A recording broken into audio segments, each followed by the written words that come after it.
ठाण्यामध्ये केदार दिघेंविरोधात गुन्हा दाखल करण्यात आलेला आहे। कोपरी पोलीस स्थानकात हा गुन्हा दाखल करण्यात आल्याचं कळतं। केदार दिघेंकडे 52,000 रुपये सापडले आणि काही दारूच्या बाटल्याही त्यांच्या वाहनामध्ये सापडल्याचा आरोप केला जातोय। केदार दिघे यांच्यासह 9 जणांवर गुन्हा जो आहे तो दाखल करण्यात आला आहे आणि त्याचाच हा व्हिडिओ बघतोय। काल मध्यरात्री हा सगळा प्रकार घडला आणि पहाटे 5 वाजेपर्यंत हा सगळा राडा सुरू होता।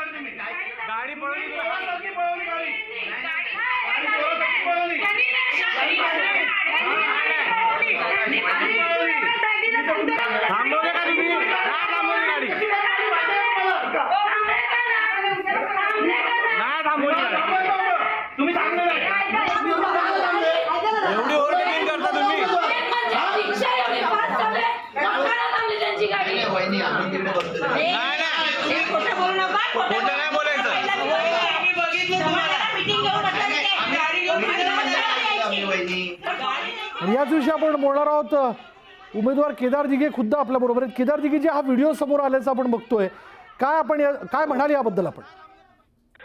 मी आता सगळ्या प्रसार माध्यमांसाठी एक प्रेस नोट काढलेली आहे, जे माझ्या व्हॉट्सअप ग्रुपवरती जो प्रसार माध्यमांचा ग्रुप आहे तिकडे एक व्हिडिओ शेअर केलाय आणि मी एक ट्विट करतोय की माझी गाडी चेक करताना व्हिडिओ मी जनतेच्या माहितीसाठी प्रसिद्ध करत आहे, त्यात काहीही सापडलेले नाही।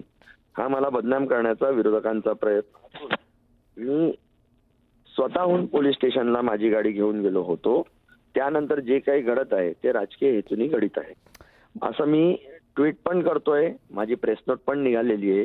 सांगण्याचा उद्देश असा आहे साहेब की अनेक दिवसांपासून आपण माहिती घेत असाल तर कुठे साड्या सापडतायत, तर कुठे काय चाललंय काय नाही। या आडनावाला एवढं घाबरण्यासारखं जर का असेल आणि त्याकरता हे सगळ्याचं प्रकारचं षडयंत्र रचलं जात असेल तर त्याचा हा एक भाग आहे।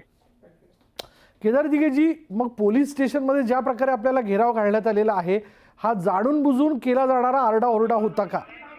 साहेब नक्कीच, कारण की माझी गाडी तपासताना मी त्या व्हिडिओमध्ये आपल्या जर का कुठच्याही प्रतिनिधीला जर का माझ्याशी संपर्क साधायला सांगितला तर मी तो व्हिडिओ देखील शेअर करीन की मी स्वतः तिकडे उपस्थित असताना FST जे त्यांचे इलेक्शन कमिशनचे जी लोक असतात त्यांनी ती गाडी चेक करून सगळं झाल्यावरती मी त्यांना हे पण विचारतो की सगळं क्लिअर आहे का, ते बोलतोय हो म्हणून।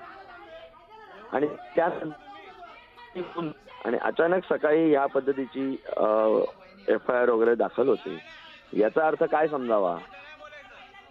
म्हणजे आपल्याकडे सापडलं काहीच नाही, आपल्याकडे सापडलं काहीच नाही। आपण बघू शकता साहेब व्हिडिओमध्ये आहे ना, मी ज्या गाडीमध्ये बसलेलो आहे माझ्या गाडीमध्ये काही सापडलेलं नाही आणि त्याकरता इलेक्शन कमिशन असेल, तिथले स्थानिक कोपरी पोलीस स्टेशन असेल, ज्यांच्या सांगण्यावरनं हे करण्यात आलं, टीमला इलेक्शन कमिशनच्या टीमला बोलवून त्यांना जे काय चेकिंग करायचं होतं ते जे सगळं केल्यानंतर तो व्हिडिओ दाखवून देतो की बाबा यात काहीच नाहीये।